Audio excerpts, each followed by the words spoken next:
ഇവിടെ പോറ്റിക്കിപ്പോൾ പുറത്തിറങ്ങാൻ കഴിഞ്ഞു. ഒരു ആശ്വാസം കോൺഗ്രസ്സുകാർക്കുണ്ട്. ഇനി വീണ്ടും ഏലേസും എടുത്ത് സോണിയാഗാന്ധിയുടെ അടുത്ത് പോറ്റിക്ക് പോകാൻ കഴിയില്ല എന്ന ഒരാശ്വാസമുണ്ട്. എങ്ങനെയാണ് ജൻപത് 10 ഇന്ത്യയിലെ ഏറ്റവും സുരക്ഷിതമായ ചില വീടുകളുണ്ട്, കേന്ദ്രങ്ങളുണ്ട്. അതിലൊന്നാണ് ജൻപത് 10. അവിടെയാണ് സോണിയാഗാന്ധിയുടെ താമസം. അവിടെയാണ് ഒരുപാട് കോൺഗ്രസ് നേതാക്കൾക്ക് മുഖം കാണിക്കാൻ കഴിയാതെ തിരിച്ചു പോരേണ്ടി വന്നിട്ടുള്ളത്. അവസരം കിട്ടിയിട്ടില്ല. അവിടെയാണ് പോറ്റിയും ഇവിടുത്തുകാർ രണ്ടാളെയും നിങ്ങൾക്കറിയാലോ. രണ്ടുപേരും ഇപ്പോഴത്തെ പാർലമെന്റ് അംഗങ്ങളാണല്ലോ. രണ്ടുപേരും കൂടി അവിടെ എത്തുന്നത്. അവിടെ എത്തിയപ്പോഴോ ഈ മൂന്നാൾക്ക് പുറമെ വേറൊരാൾ കൂടെ.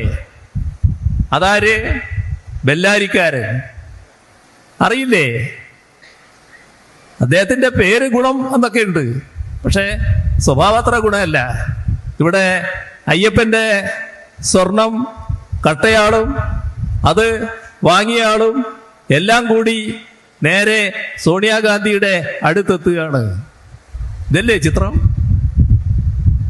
എങ്ങനെ എത്താനായി? എന്താണ് അത്ര വലിയ സ്വാധീനം പോറ്റിക്ക് അവിടെ? ഏതായാലും ഈ കൂടെ പോയവരല്ല കൊണ്ടുപോയത് എന്ന് അവർ തന്നെ വ്യക്തമാക്കി. ഇവരിൽ ചിലർ പറഞ്ഞല്ലോ, അയ്യോ ഞങ്ങളല്ല പോയത്, പോറ്റി വിളിച്ചിട്ട് ഞങ്ങൾ പോയതാണെന്ന്. പോറ്റിക്ക് വിളിക്കാൻ മാത്രമുള്ള അവകാശം, സ്വാതന്ത്ര്യം അതെവിടുന്ന് കിട്ടി? എന്താണ് കോൺഗ്രസും പോറ്റിയും തമ്മിലുള്ള ബന്ധം? എന്താണ് കോൺഗ്രസും സോണിയാഗാന്ധിയും തമ്മിലുള്ള ബന്ധം? ഈ കേസിൽ അന്താരാഷ്ട്ര ബന്ധമുണ്ട് എന്ന് പറഞ്ഞത് ആരായിരുന്നു? ആദ്യം രമേശ് ചെന്നിത്തലയല്ലേ? ആ അന്താരാഷ്ട്ര ബന്ധത്തിന്റെ കാര്യം ഏതെല്ലാം വഴിക്കാണ് നീങ്ങുന്നത് നമുക്കറിയാവോ? രമേശ് ചെന്നിത്തലയാണല്ലോ അത് വ്യക്തമാക്കിയത്. ഒരു കാര്യമേ ഉള്ളൂ, ഞങ്ങളെ കൈകൾ ഇതിൽ ശുദ്ധമാണ്. ഇവിടെ ഒരാശങ്കയുമില്ല, ആരും ആശങ്കപ്പെടേണ്ടതില്ല. ഏതെങ്കിലും തരത്തിൽ കുറ്റം ചെയ്ത ഒരാളും രക്ഷപ്പെടാൻ പോകുന്നില്ല. അതിന്റെ ഭാഗമായുള്ള ശക്തമായ നടപടിയാണ് ഈ പ്രത്യേക അന്വേഷണ സംഘം സ്വീകരിച്ചു വരുന്നത്.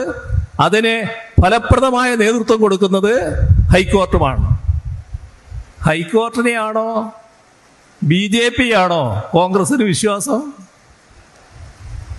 ഇത്രയും കാര്യങ്ങളൊക്കെ വന്നപ്പോ CBI വരണം എന്ന് പ്രതിപക്ഷ നേതാവും BJP കോൺഗ്രസും പറയുകയാണ്. എന്താ അതിന്റെ പിന്നിൽ? ഹൈക്കോർട്ടിനേക്കാളും വിശ്വാസം BJPയിലായോ?